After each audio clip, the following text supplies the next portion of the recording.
बच्चों, आप सभी का स्वागत है एनसीईआरटी कक्षा 10वीं गणित विषय के अंतर्गत अध्याय 10 वृत्त के अंतर्गत प्रश्नावली 10.2 का प्रश्न क्रमांक 7, जिसके अनुसार दो संकेंद्री वृत्तों की त्रिज्याएं क्रमशः 5 सेंटीमीटर और 3 सेंटीमीटर है। बड़े वृत्त की उस जीवा की लंबाई ज्ञात कीजिए जो छोटे वृत्त को स्पर्श करती है। तो चलिए इसके लिए हम सबसे पहले तो एक चित्र बना लेते हैं।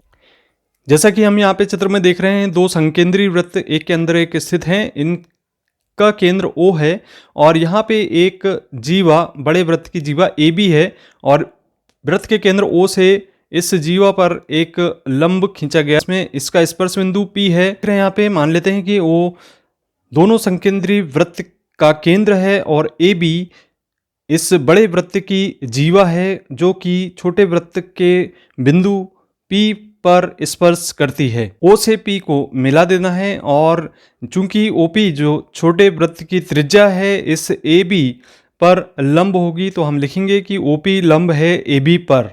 हम जानते हैं कि वृत्त के केंद्र से जीवा पर खींचा गया लंब जीवा को समद्विभाजित करता है। अतः यहां पर OP AB पर लंब होगा से AP बराबर होगा BP के, अर्थात ये दोनों आपस में बराबर होंगी।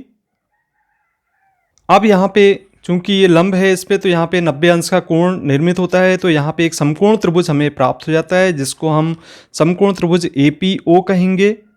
इस समकोण त्रिभुज APO में पाइथागोरस प्रमेय से पाइथागोरस का प्रमेय हम यहाँ पे अप्लाई करते हैं। यहाँ पे हम देखते हैं पाइथागोरस के प्रमेय के अनुसार कर्ण का वर्ग बराबर लंब का वर्ग धन आधार का वर्ग। तो यहाँ पे कर्ण OA है और यहाँ पे जो लंब है वह AP तथा OP इसका लंब है और AP इसका आधार है। तो इस प्रकार से हमने लिख दिए। अब यहाँ पे हम OA का मान रख देते हैं जैसा कि हमें यहाँ पे ज्ञात है। इसका मान 5 सेंटीमीटर है और यहाँ से हम देख रहे हैं कि जो हमारा OP है, लंब है, वह 3 सेंटीमीटर के बराबर है। तो यहाँ पे हम मान रखने पर यहाँ पे जो दोनों बिंदुओं के बीच की दूरी AP का मान हम निकाल लेते हैं। तो मान रखने पर यहाँ पे हम पाते हैं 5 की घात 2 बराबर यहाँ पे लिखेंगे AP का वर्ग धन 3 का वर्ग। अब इसे सरल कर दे तो 5 की घात 2 का अर्थ है 5 25, 5 का 2 बार आपस में गुणा करना है, बराबर लिखेंगे हम AP की घात 2 धन 3 तिया 9 लिखेंगे।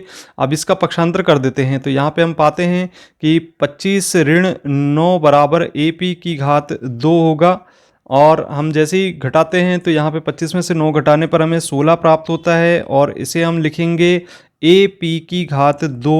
अब यहाँ पे हम AP का मान निकाल लें तो 16 का वर्गमूल लेना होगा। तो यहाँ से हमें AP का मान प्राप्त हो जाता है। AP का मान यहाँ से 4 सेंटीमीटर के बराबर होगा।